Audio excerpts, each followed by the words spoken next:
that the offensive player has a free lane to the basket.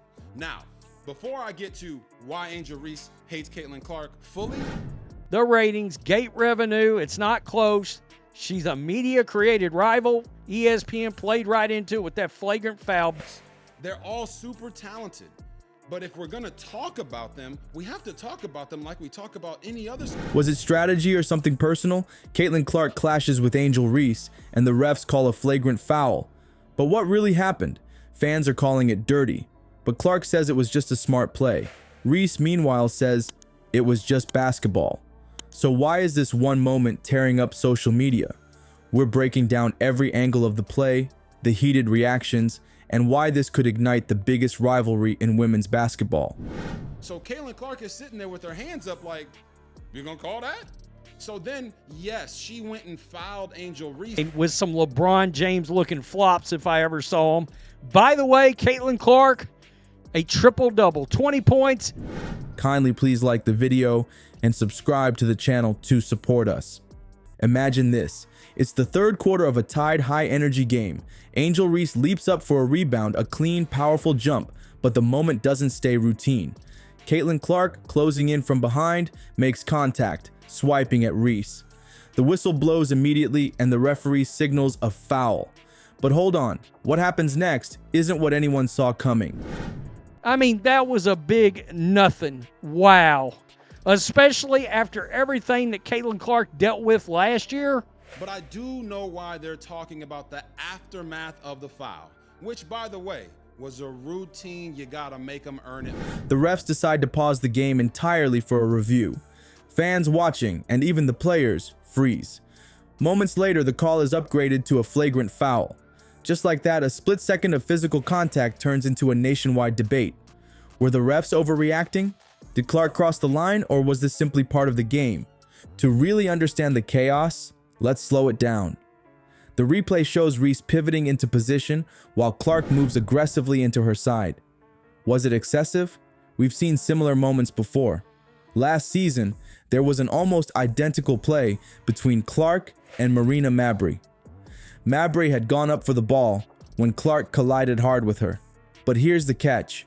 No flagrant was called on Clark that time, just a personal foul, and the game went on. That inconsistency sticks out like a sore thumb. Angel Reese acted like she wanted to win an Oscar. I got nothing against any of these women's basketball players. And it was the worst nightmare that the Chicago Sky and Angel Reese could have possibly imagined. Why did officials handle Reese's situation so differently? Honestly, it leaves a lot of room for debate and speculation.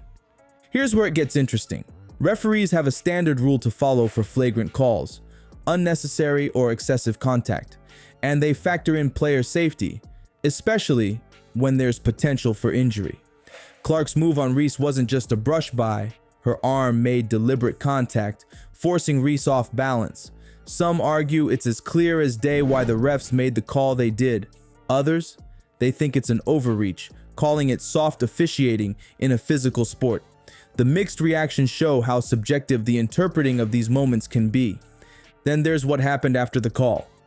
Reese didn't shy away from the spotlight, stepping toward Clark with a fiercely defiant look. Her posture screamed, "I'm not fazed." Clark, completely calm, almost unbothered.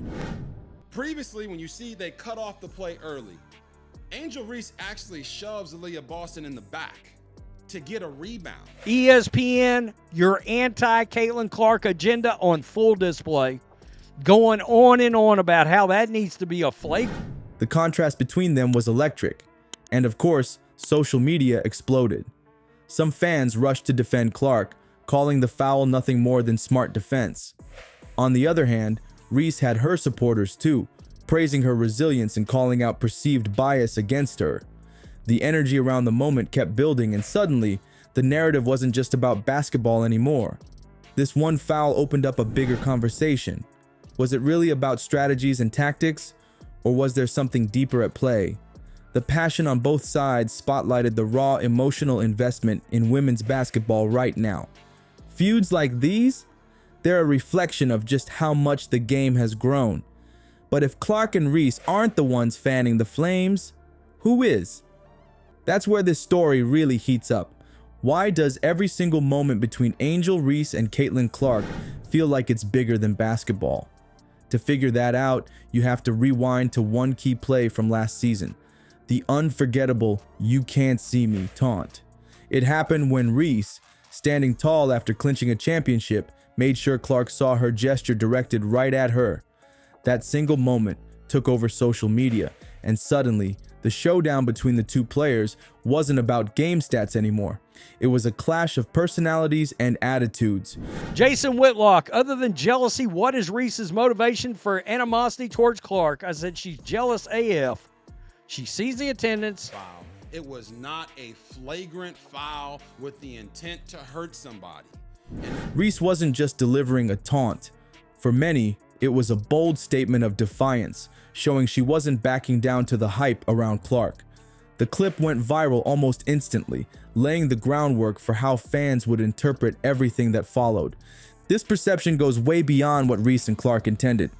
Social media loves a good rivalry, and the internet has elevated this dynamic into something larger than life. Fans dissect every move they make. A simple look, a post-game comment, or even a sideline interaction gets transformed into evidence of an ongoing feud.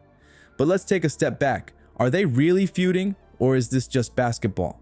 Their contrasting styles make it easy to think it's personal. Clark, known for her sharp shooting and cool demeanor, is often praised for her strategic play. Reese, on the other hand, brings this visible energy and unapologetic confidence that lights up the court. It's like their personalities are tailor-made to clash in the public's imagination, even if reality is far less dramatic. Media coverage doesn't exactly help mellow things out either. Commentators pick up on these storylines, amplifying the rivalry at every opportunity. After the recent flagrant foul incident, Twitter flooded with opinions. Some fans leapt to Reese's defense, accusing the refs of overreacting. Others sided with Clark, calling the contact part of the game. Meanwhile, headlines everywhere were framing the moment as another chapter in their supposed war. Angel Reese, boy, she's ate up with class, is she not? Wow. Standard operating procedure foul. Was that Caitlin Clark was actually reacting to a foul that should have been called on Angel Reese against Aaliyah Boston. Here's the kicker though. Both players themselves downplayed it. Reese called it just basketball. Clark chalked it up to strategy. No drama, no bitterness, just a game. That calm attitude from both players sets up an awkward contrast to how intense the fan reactions have been. What we're left with is a rivalry more imagined than real. For Reese and Clark, these moments are about competing, winning, and playing the sport they love. For fans, though, it's about something bigger. The excitement of watching two of the best talents in women's basketball in action. This moment wasn't just about a foul, it showed how far women's basketball has come. We've all played basketball. You know when you shove somebody in the back that the ref's gonna blow the whistle and call the foul? Well, the ref didn't call the foul. Say a word about a flagrant foul prior to going to break, by the way, after the supposed hard foul. To prevent her from having the easy basket, but Caitlin Clark actually fouled Angel Reese because she was trying to take up for her teammate Aaliyah. The passion that exploded after a single play proves people are watching, caring, and debating like never before. Fans aren't just spectators anymore, they're part of the story. The intensity of this so-called rivalry, imagined or not, has only accelerated that growth. And honestly, moments like these are what keep the sport exciting. So maybe it's not about picking sides. Maybe it's about leaning into this energy and celebrating the future of the game. With players like Reese and Clark, the WNBA's momentum isn't slowing down anytime soon.